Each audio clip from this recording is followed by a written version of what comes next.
Welcome to Greatness in Black. I am your host, Rosezina Campbell. I'd like to welcome you to the very first podcast. On tonight, first, I want to give a quick overview of what Greatness in Black is all about.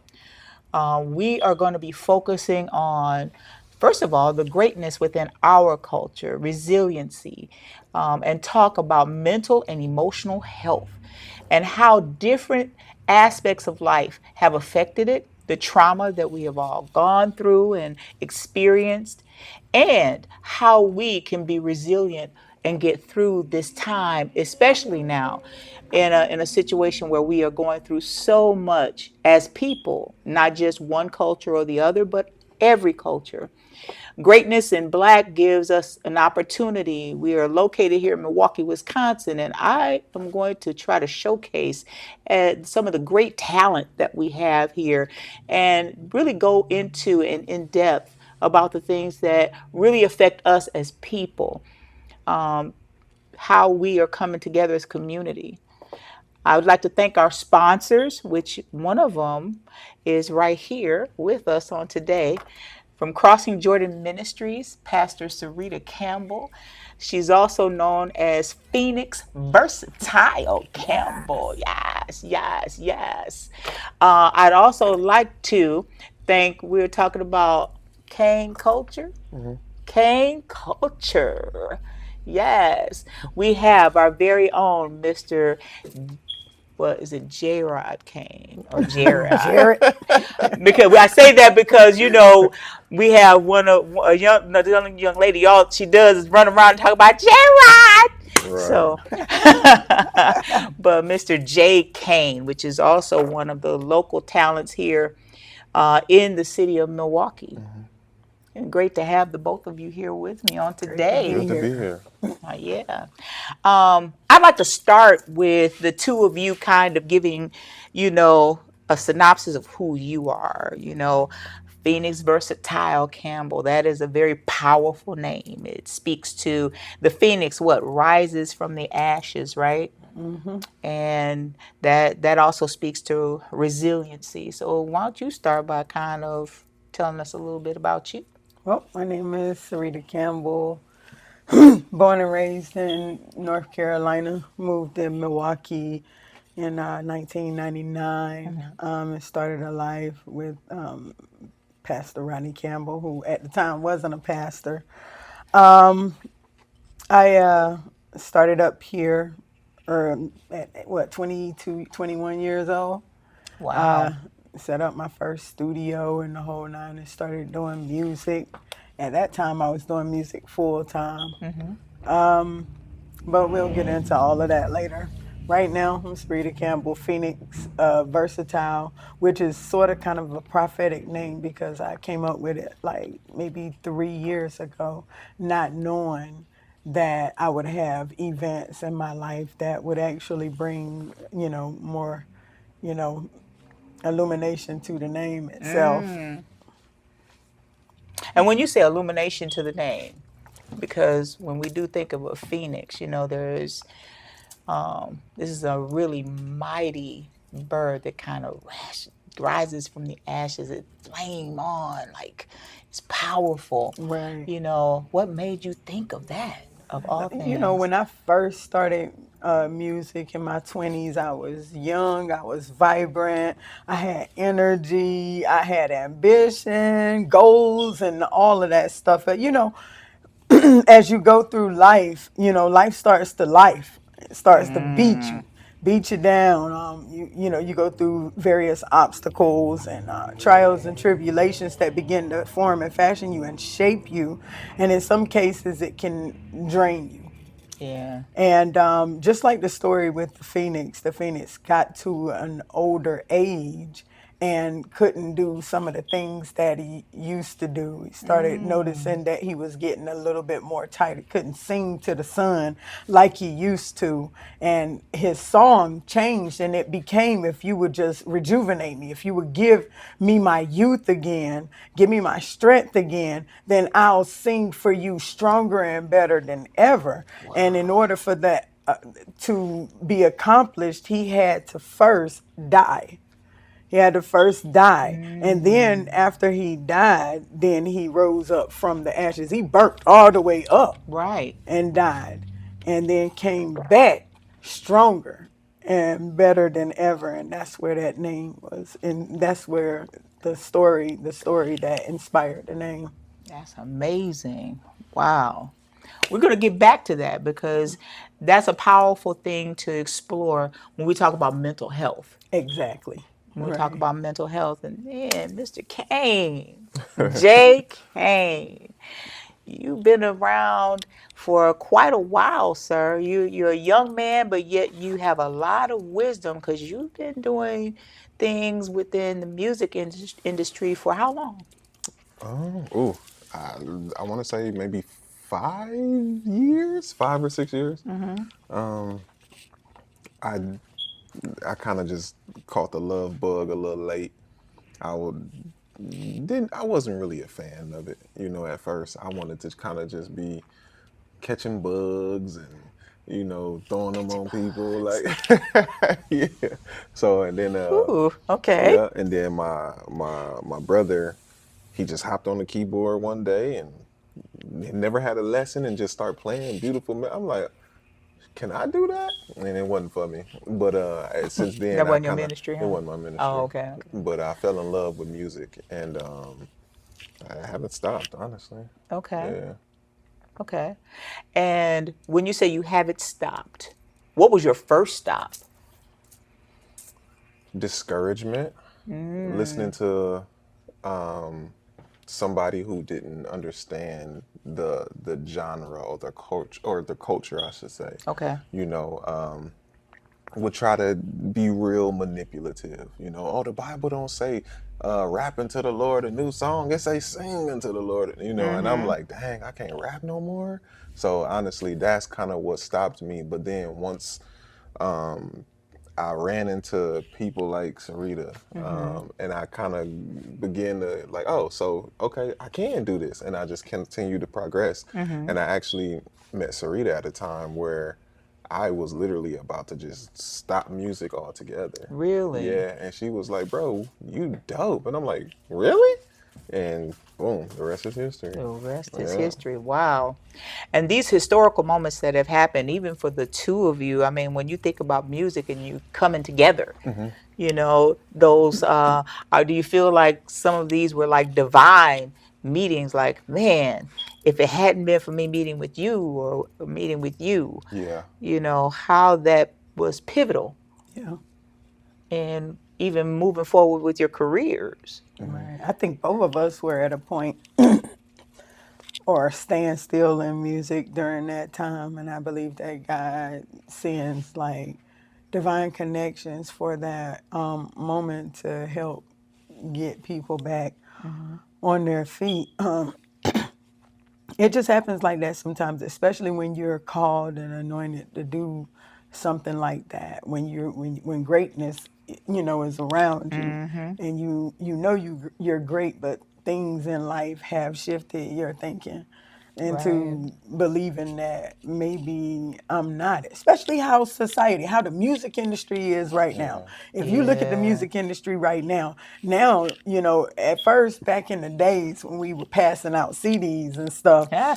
it wasn't any social media. So people got to listen to you live and judge. I want to purchase this album? Yeah, I want to purchase it because I like what I heard. Hmm. Nowadays, man, social media got people who may not even be talented, but because they are popular, then they elevate above great talented Yeah. people. And Yeah. so it makes us feel like, wow, maybe I'm not as good as I think I am. But then you look at the people who they're elevating and there's a purpose behind it. In some cases, these are the people who are willing to do anything. You know what I'm saying? Yeah. Any sacrifice in order to get it. Some of us like, I'm not hungry for that type of success or whatever, but you get people who do want to go further, but maybe they looking the best or their Mm. swag isn't like For everyone sure. else, and then, as a result, then these people give up on their Hmm. dreams. I guess you got to look at it a little different and say to yourself, I may not be, in the forefront. Mm-hmm. I may never get the lights and the camera and the action, but am I effective in whatever it is that I'm doing? Right. And Yeah. that to me is better than any fame or fortune or money. So, with that being said, you both brought about a very important aspect of how this affects mental and emotional health. Hmm. It's not just the music, but it's also those other behind the scene things, Oh right? yeah. Whether you're socially accepted, Exactly. and social acceptance really does make a big impact on how we see ourselves. Hmm. I can't fit in, so therefore I might as well give up, and then that triggers what? Depression, Mm-hmm. Hmm. anxiety. We have people that really and truly give up because they don't feel like they're good enough, Right. Yeah. you know and but yet to have the resiliency to still move forward and still do the work and still say, regardless of what this looks like, I'm still going to do this thing. Hmm. Right. So Absolutely. when you look at that from your perspective, what was the push? What was the one thing that kept you pushing? So for me, it was more so the response. Mm. Like, so I when I first started, I thought I had to put the whole entire Bible in every single verse. Like, like Really? I yeah, like I would Psalms 123.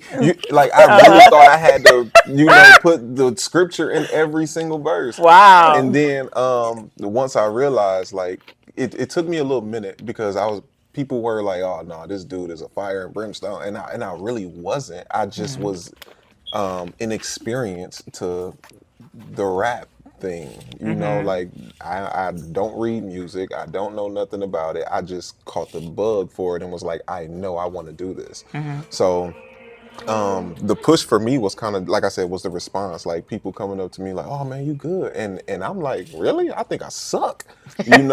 Because Ah. I could have 500 people on social media and be like, "Oh yeah, you cold," and then as soon as I do a show, like only two people show up. Like, wait, Oh what? Mm. yes, sir. Yeah. So I'm like, how is it I got more friends on social media than in real life? So Wow. That's for me, discouraging. what kind of helped me get over that was like, who am I doing this for? Am I doing this for myself? Am I Mm-hmm. doing it for people? Am I doing it for God? And the moment that I shifted my thought process into, you know what, I'm gonna just tell my story as long as it's inspired by the Holy Spirit. Mm-hmm. And ever since then, everything else has been taken off. Like I don't care about money and stuff. I work a job. Mm-hmm. If I if I get compensated from it, then okay, cool. But ultimately, my goal is to just reach those young people or anybody in general who's dealing with anything that can relate to what I've already been through. Mm-hmm. So that's kind of how it is for me. And, and not to kind of toot her horn a little bit, but Sarita was literally a key piece for that. Mm. Like I said, I was at a phase where I was like, man, I'm done with this. She hit me up, was like, hey, I got a song I want you to hop on called Winner. And I was doing Ah. deliveries on a truck, doing door to door sales. So in between deliveries, I'm writing my verse, I'm like, this Sarita, she done called me. Like I'm geeked, like dog, what? And Ah. the response was amazing. Wow. So now, like I said, now I don't even really focus on the outside noise. I just continue to do what God has called me to do, and Mm. and He does the elevating. I'll just be patient and wait my turn. Wow, that is powerful. Yeah, Most people don't have that tenacity, or they don't have the strength to say, I'm gonna push past the noise. yeah, I don't care about what other people are saying, doesn't matter. I'm just gonna push past that. Many people give up. And some people go to a place that's real dark. yeah, Mm-hmm. They kind of hide out because they feel like I can't do this. Or there are other ways they'll turn to another genre of music. Yeah. Or maybe I don't want to do gospel anymore, or maybe I don't want to do rap anymore. You know, they'll change venues just to see if they can get the popularity. Yeah. And that's where we find that mental health is becomes a little more pivotal, For sure. because now everything that we put out there affects us mentally and emotionally. It's, it's that Absolutely. it changes mindsets, Yes. and right now I see it because as a licensed clinician myself, I see our young people really struggling. Yeah. They want to fit in, and I've seen both of you in action, and I have seen how you have also affected our young people in our communities Yeah. and shown them there is a better way. For sure. You don't have to be, that gangster rapper or that one that's talking about money, cars, clothes, and I suppose. Yeah. But you know what I'm saying? So you're saying that this can be God given and driven at the same time, but it may take time. So from your experiences, even being out here in the community and trying to reach people, what do you see? What are your feelings about things like that? How do you see it?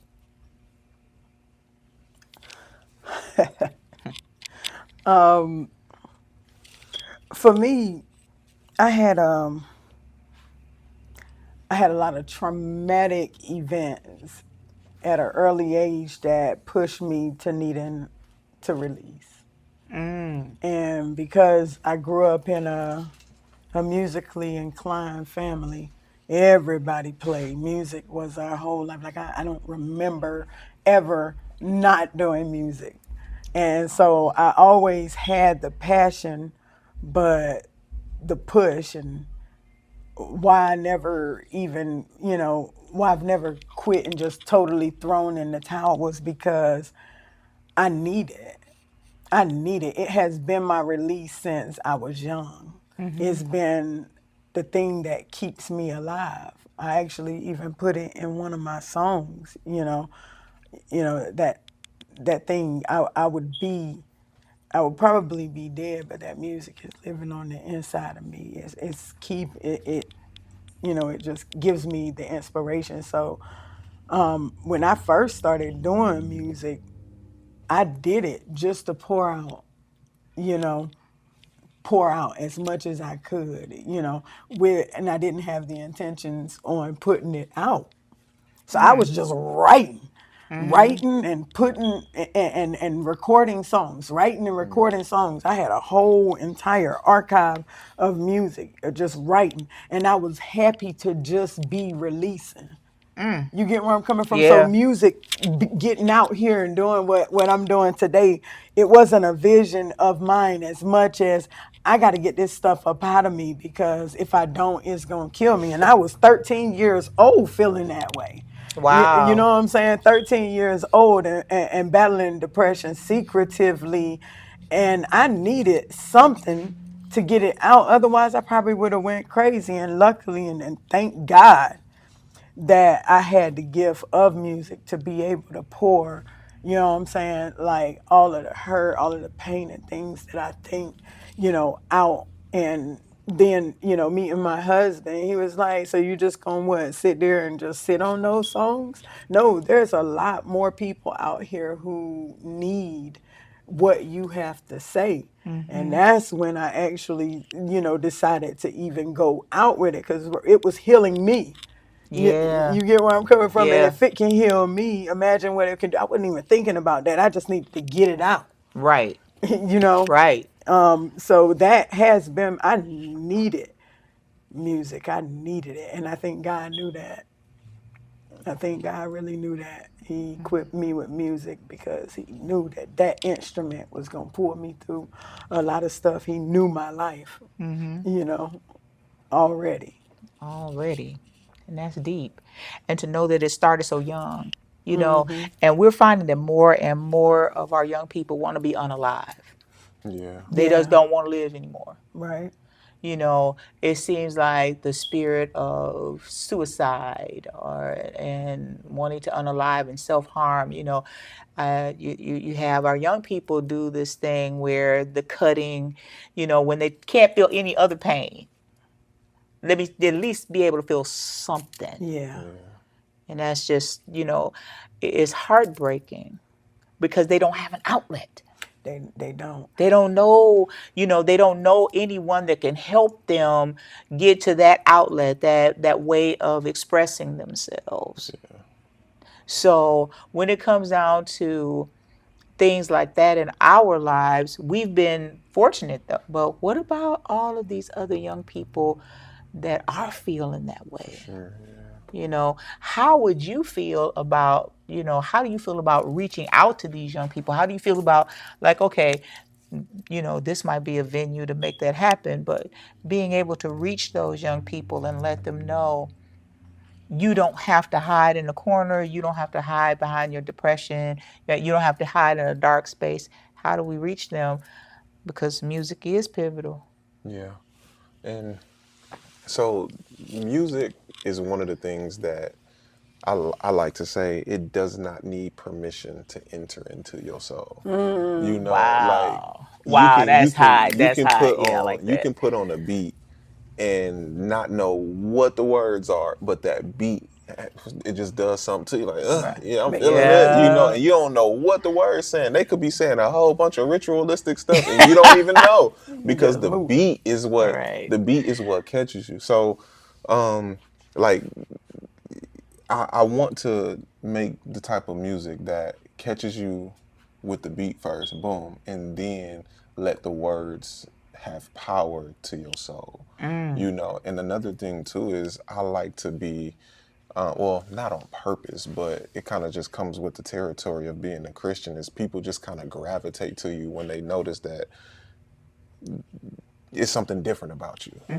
Like when you just have the Holy Spirit that just brings about a certain level of peace, a certain level of understanding, people just gravitate to you. And I notice even now on my job, like I could be having a bad day and somebody would come up to me and be like, man, I remember what you said yesterday and that really touched me. And I'm like, oh, okay. And then that just brings me at ease because that lets me know that I'm doing something right. But to answer your question, um, I just want to reach out to anybody who's willing to listen. Like I use this story a couple Sundays ago. I had a little dude who comes and cut my grass. He hadn't come in a while, but he sent me a text message like, "Hey, Unc, I don't want to live no more. I'm just done." Woo. So I'm calling him. I'm blowing his phone up, and I'm just like, "Hey, man, don't talk to me like that," And I start pouring into him after I kind of rebuked him a little bit. I said, "Man, you got too much to live for. You got daughters. Don't ever say nothing like that to me no more." And I just told him, I said, "Man, I love you and God love you, bro. You greater than this. You can do this. You can overcome anything." And to this day, he'd be like, "Man, thank you. It don't matter what it is." He'd be like, "Thank you. I just need $5." I'm like, "Oh, so that was your way of trying to get some money?" But Okay. the fact that he listened to those words, Right. and that's why I'm glad to be a Christian, a believer, a rapper, a singer, even though I can't sing.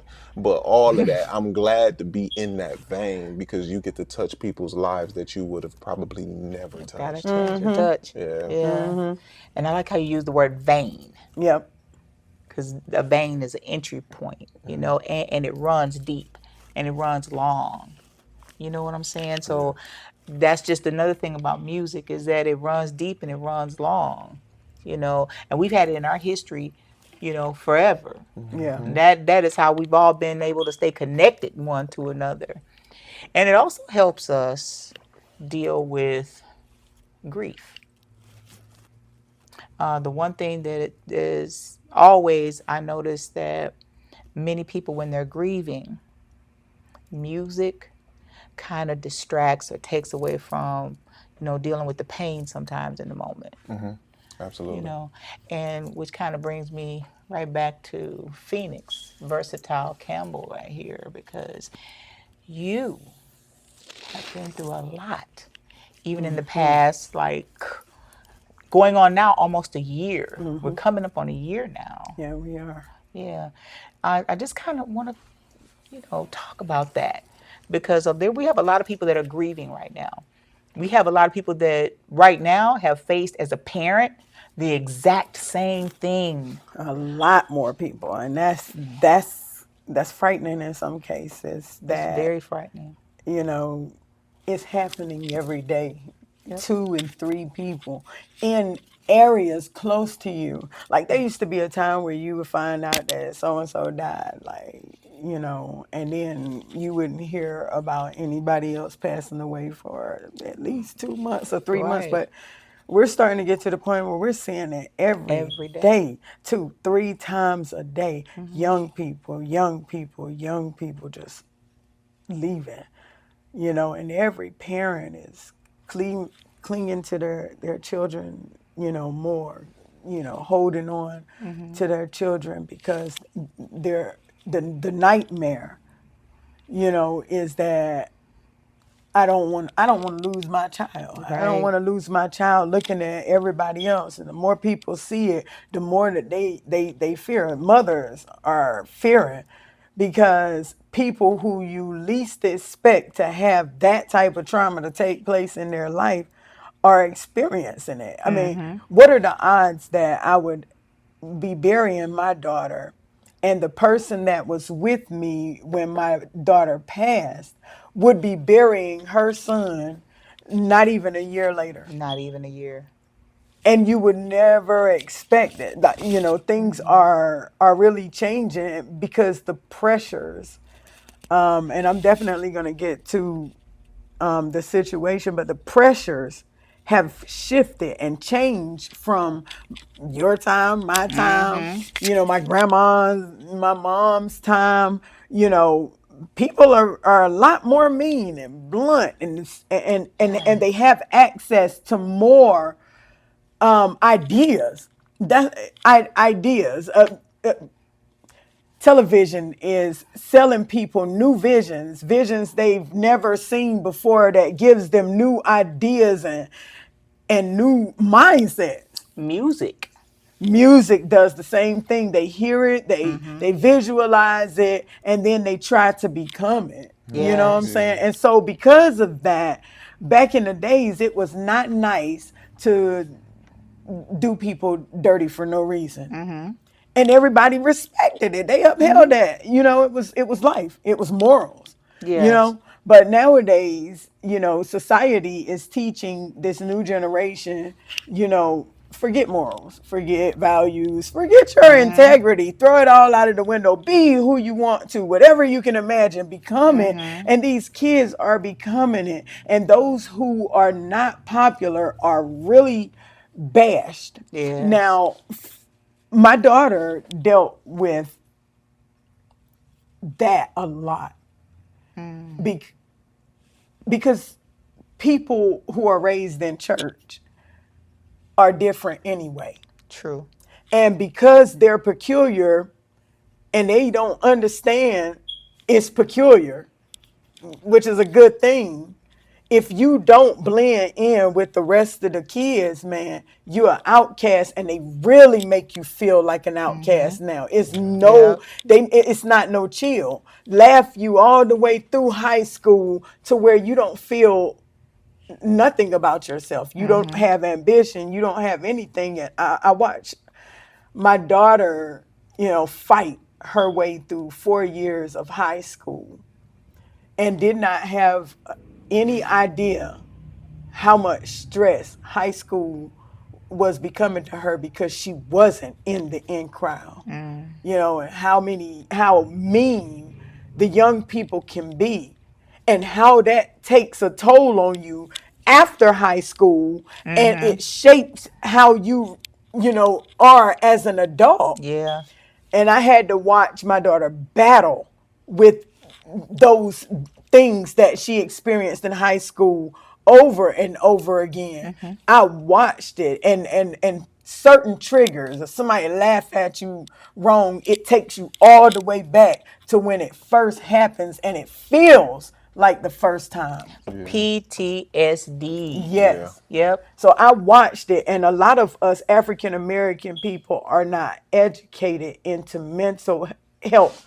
When I was growing up, mental health, it ain't no mental health. They got the devil in them. Yes. You know what I'm It's saying? a stigma. It was Yeah. Yeah. not common for African Americans to go sit up in a psychiatry office and tell them about your problems, because we all were raised that whatever goes on in the house does what? Stays It in the Stays in the house. stays in the house. house. So Yes. now what happens when in the house is what's causing you problems or grievance, or what happens when at the school is causing you problems and grievance. However, now they got a tag of a no snitching rule. You can't even tell, because if you tell, then it's even worse on you. Now you got another tag onto you. And I didn't understand mental illness, and a lot of people don't, because we haven't been educated, and the kids who have to experience and don't know how to deal with it. Yeah. Right. And it's been normalized. Yeah, It's normal for me to feel this way because I've been feeling like this forever. right, And then I don't know how to get help. And if I do ask for help, then I can't tell anybody outside my household. Yeah. right, For sure. And then we're stuck with a generation right now that are struggling. That's why we do have the PTSD. They've gone through the verbal abuse, the physical Hmm. abuse. You know, Jay, you have, what is it? You have 4 young men right now. You have 4 boys. Hmm. How are you protecting them against this type of stigma?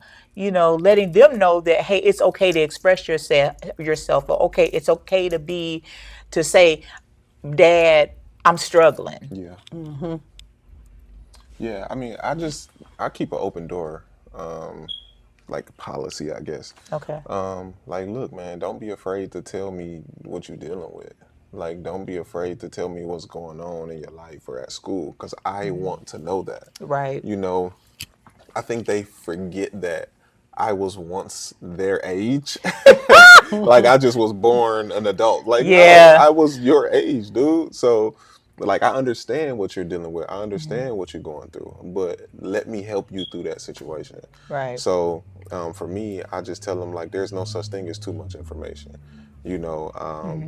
And even for my oldest, like my oldest daughter, she's 19. Like, she's a prime example of open door. Like, she'd tell me, like, we went to Qdoba, and and she was like, Dad, let's go eat. And I'm like, all right. So we Okay. go eat, right? And then she was like, I'm gonna let you get a couple bites in before I say what I got to say. I'm like, don't tell me you pregnant, you know? And she was Right. like, no, Daddy, but I have been sexually active, you know? And she just was open and just start telling me, like, yeah. I'm like, okay. And I had to bite my jaw, because I did tell her, like, hey, anytime you're dealing with something, come talk to me. Okay. And I think it has a lot to do with the fact that, hey, I don't care what it is. If you think it's bad, just give me the information and allow me the opportunity to handle it and process it the way I want to. Don't withhold anything. So some stuff I'll be like, hey girl, that's TMI. Like, I'm your daddy, you know. But to be that role model or that example of what I think that a man should be in his kids' lives is just, hey, keep me in the loop of everything and allow me to pour into you godly wisdom.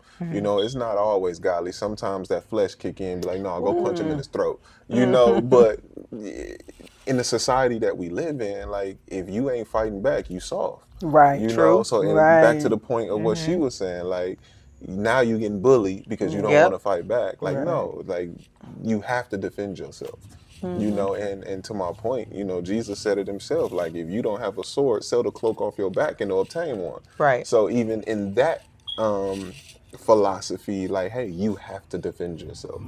But I'll be getting off topic, I'm sorry. But to answer your question, I just try to be the man to my kids that I wish I had in my life. You know, like, my father, long gone. I probably only met him 10 times, you know. Like, I didn't Wow. really start getting a relationship with him until, what, I'm 36, till I was 27. Wow. Yeah, so I just try to be the opposite of what he was. I'm like, hey, I need to be present. I need to be in everything. I need to make sure I'm here. So that's how I keep a hand in everything that they got going on and allow them to see the God in me and just to be the example for them.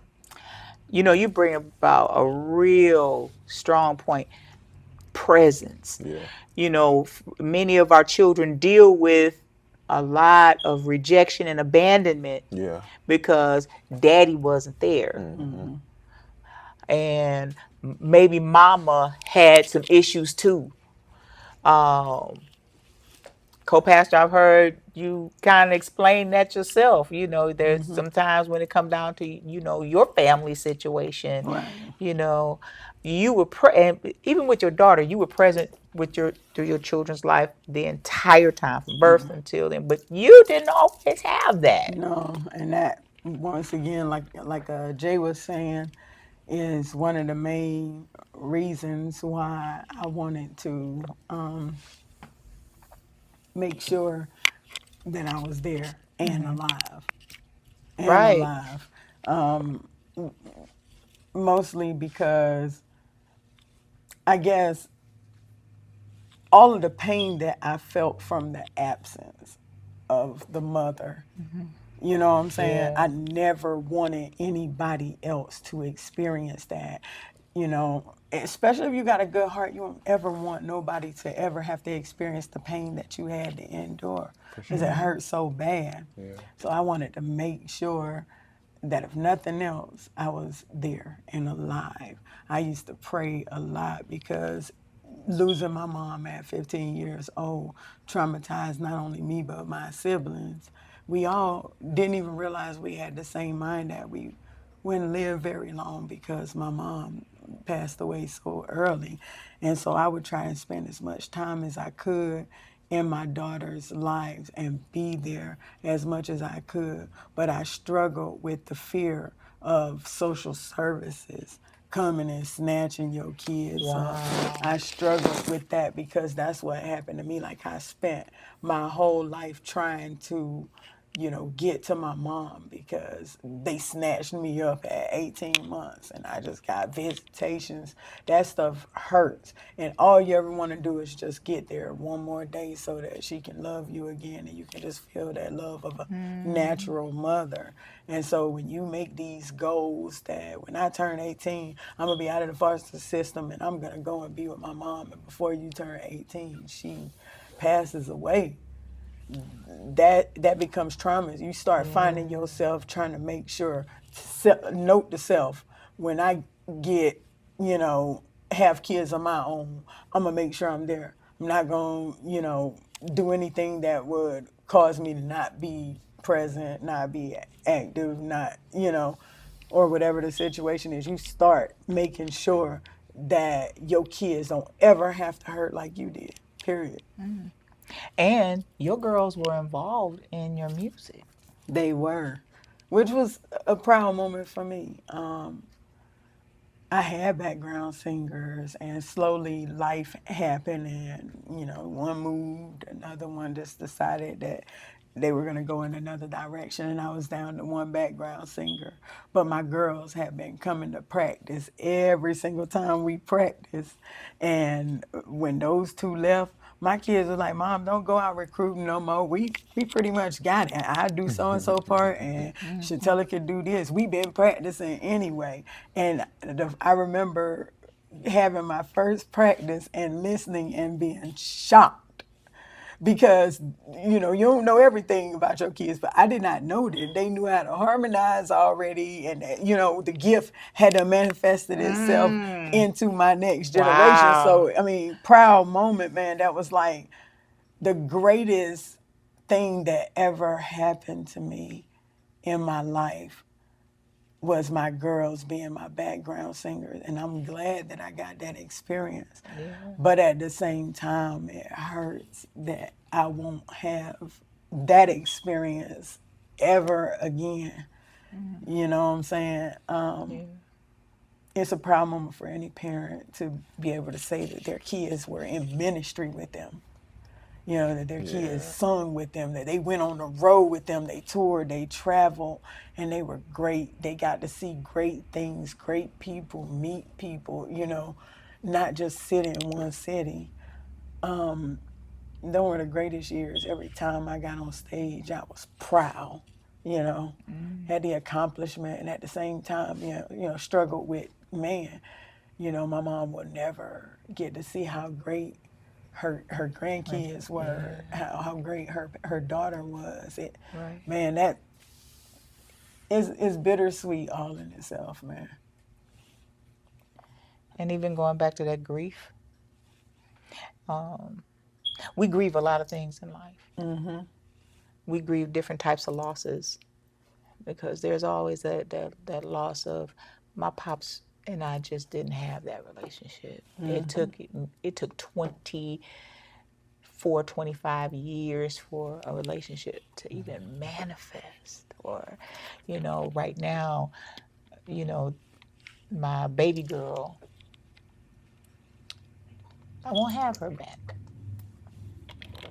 Right, So, and we have many people that continue to grieve throughout their lives and never dealt with grief, never understood what grief really was like.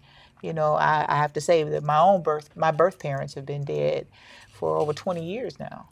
right, And I still grieve them, when that anniversary time comes around. It's just a matter of learning how to deal with that grief. Yeah. No matter what type of grief it is, no matter what type of loss it is, it's still a loss. it is. And how do we become more resilient to that? What do we use? What tools? What things can we bring out to get past that trauma? That, Dad, you weren't there, but I still became a better man. You know what I'm saying?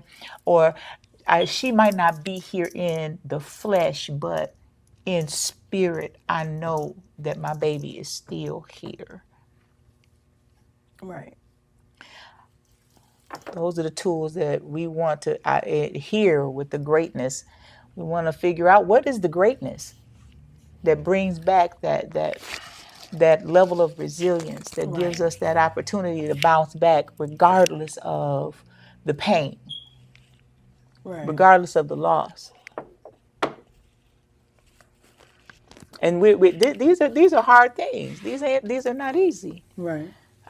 You can still be that better man. Exactly. Your 19-year-old daughter is like telling you, Pops, hey, what's up? And you could be there for her when your dad at 19, you didn't even have that relationship. Right. So what brings about that resilience? I mean, what are your thoughts?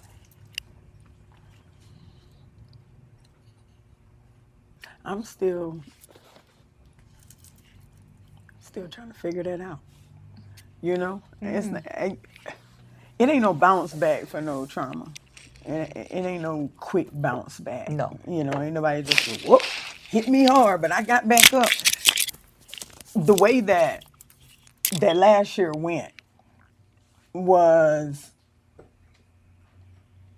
something I had never experienced. Like, I feel like all my life God has been preparing me for this moment. Like losing my mom hurt. It hurted, and I had to deal with grief.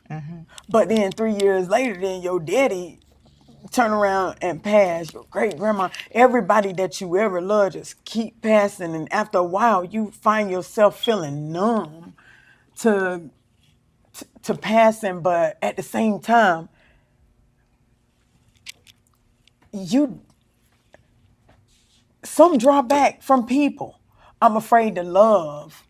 I don't want to get too close to anybody because I may lose them. And I did that. I spent most of my life like that. Like, I give you this much of my heart, but I'm not about to give you my whole heart because if something happened to you, it breaks me every time. It's broken me every single time. But I wasn't expecting my daughter, and no matter how many warnings I got, I wasn't prepared. I think that's Is there the such thing as preparation? no, it ain't no preparation. even when you know that they're going to pass away soon, there's no preparation for that and what I had to go through, not being able to heal properly from my daughter and turning around and losing my little brother. You know what I'm saying? All of that grief, all of how can you find resilience? I've been asking God, that for about a good 3 weeks now, because if you get hit that many times, man, you can't think. You don't know what you thinking sometimes. So where is resilience? I need to see a light somewhere. I need something to shine. It breaks you, and I think a lot of people experience that today, but quietly. Some of us have friends, but there's a lot of people out there that don't have friends and have gone through that. I've seen 5 and 6 people, and I got a lot of support when my daughter passed, but I seen 5 or 6 people that I know that their kids passed away too. And all of that city love and support wasn't really shining on them. And some of these people have to bury their kids and go home alone Yeah. to deal with all of their trauma and all of that grief, man. Like, for real, it hurts feeling alone. Now, we have support and still can feel alone. Even with all of the support that you got around, you can still feel like don't nobody know what I'm really feeling. Feeling. It can't be explained. I'm looking for that resilience. I'm looking for the silver lining. I'm looking for the meaning, the purpose, why, all of that. You know, you start looking for that. How do you find resilience? How do Nobody you find knows. it? A lot of people really Yeah. just don't know. But you said something very important. You find it in other people. Sometimes, you did have some support. You didn't have Right. all the support you may have wanted or needed, but there was some. And you just made another relevant point. So many don't have that. Exactly. How many have buried their sons, their daughters, and there's been no help afterwards? There have been those in the spotlight on the news and all of that. Mm-hmm. After the fervor and the lights go out and the Yep. dust settles and everything is, what happens after that? You stuck by yourself to deal with all of that stuff. Yeah. And that's where reality really sets in. That's when I remember, man, when it happened, all the people were around me all the time. And I ain't really, it didn't dawn on me what had happened, but with everybody around, you know, it keep your mind off of the situation. But I remember when my little sister and brother were getting ready to get on the plane at 5 o'clock in the morning, and they left. And as soon as I closed the door and I saw them leave, I started crying because immediately reality kicks in. All the lights go out, you know, and darkness sets in quick. That grievance comes, it hits hard when the distractions ain't there no more, when ain't nobody there to, hey, how you hanging, don't give up, don't, all that, the encouragement and all of that stuff leaves, and you're left there to have to deal with the fact that there's a hole in your heart, something's missing, you'll never get. And I could just remember just sitting there stuck in that house. My husband went to work, and I'm sitting there looking at all of the pictures of my daughter, and it ain't nobody but just me sitting in that house, by myself. You answer the phone sometimes when people call just out of, kindness. But really, you don't really want to talk to nobody. You don't want to deal with nobody. You really trying to figure out what just happened. What's what do I do now from this point on? What am I supposed to do? Like, lost. And I had support. I That pain 10 times worse when you ain't got nobody. You know what I'm saying? Yeah. Yep. And then now these people stuck. I got a friend, man, who lost her daughter right before I lost mine. And she said she went crazy. I believe that. And it's crazy because she had lost her husband. She had lost her she lost her whole family except for her one son. But her daughter was her best friend. And so when her daughter passed, there was no more family. She had to deal with that stress by herself, man. That stuff will make you go crazy. It will. Like in real life. It's a struggle that nobody really can know unless they dealt with it. Lived experiences. When we were talking about abandonment, and that's emotional for you, Jay, because your father wasn't the father that you really needed him to be. Yeah, for sure. So nobody taught you how to be a man. And to do that by yourself. Pretty much, yeah. Pretty much. And in the midst of it, I found myself inadvertently gravitating to people who I looked at as a father figure.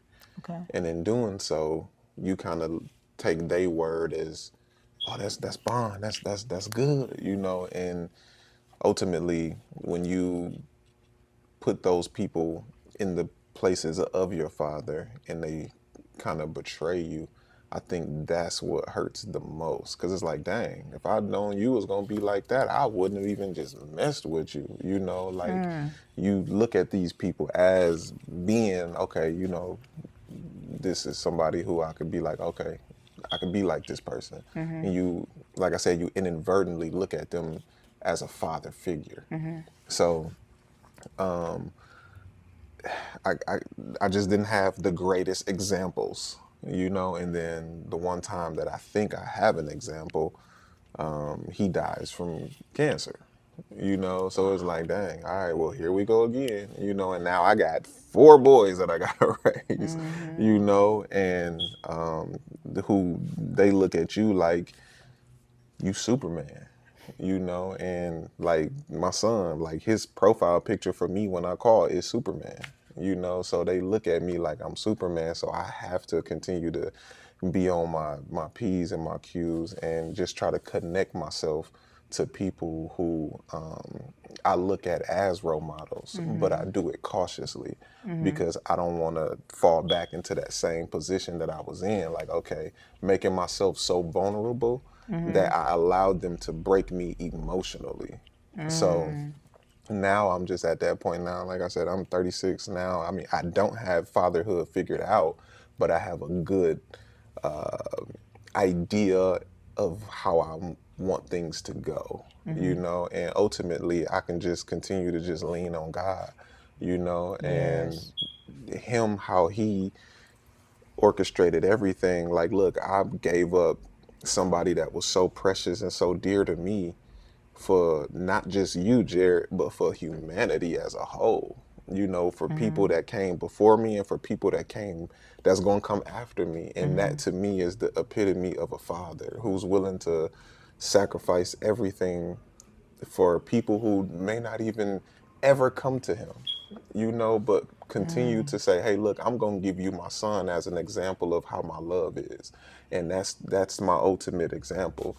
So for me, like, being a father is just being the opposite of my biological father, so that's Wow. literally the only example that I have, and like I was talking to Sarita's husband, Pastor Campbell, a few weeks ago, and I was just like, look, man, like, this is why I kind of like gravitate towards you, because the relationship that he has with his dad, I'm not gonna say that I'm jealous of it. I just wish that I had it. Yeah.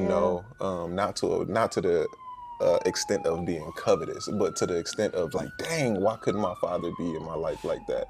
And then he listened, and I listened to him tell me stories about the things that him and his father, and I'm like, man, I just do that with my kids, you know, like skip it. I can't depend on him. I'm gonna just do it with my kids, you know. So little situations like that, I look at people who have those relationships and I just kind of take little tidbits here and there from that and apply it to my life and apply it to my boys.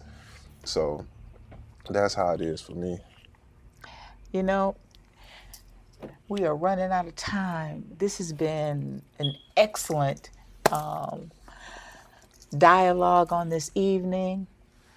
I'd like to come back and revisit this again because I'd like to get more in depth of how music has actually kind of. It sounds like when I really hear the both of you, you've had so much trauma in your lives, but there has been a saving grace. There has been a way to Yeah. overcome some of it. When we talk about, okay, there isn't any level of resilience, but there's still hope. Yeah, You know, absolutely. with God, there's always hope. Absolutely. You Right. Yeah. know, and many of our young people don't have any hope because they found when it comes down to music, it's the negativity that Yeah, comes that. along with it. You Hmm. know what I'm saying? Mm-hmm. It does not, you know, give us an example of how to live healthy or holy or righteous or just live, period. Our Yeah. kids just need to be able to live. Yeah, They're for just sure. like, as they used to say, get it how you live, but they don't Yeah. even know how to do that. Yeah. But to even come back and revisit this. And thank you both for sharing on tonight. Amen. Thank you for You having us no, up Man, here thank on you this got for me being. wonderful crying and stuff, show. boy. And this is season 1, episode 1, right? Yeah, this is episode Amen. one, Well, and I we'll be feel back privileged. again in September. Amen. So we want all of our viewers, we want to thank you, for being with us on tonight. Please come back and join us again for Greatness in Black. We're going to be doing some real talk to real people about real things. Nothing that's going to be fake or phony. We just want to be able to share. We want to be able to give. And we want to be able to show what the greatness is in Black. So come back and see us for our next episode. Peace.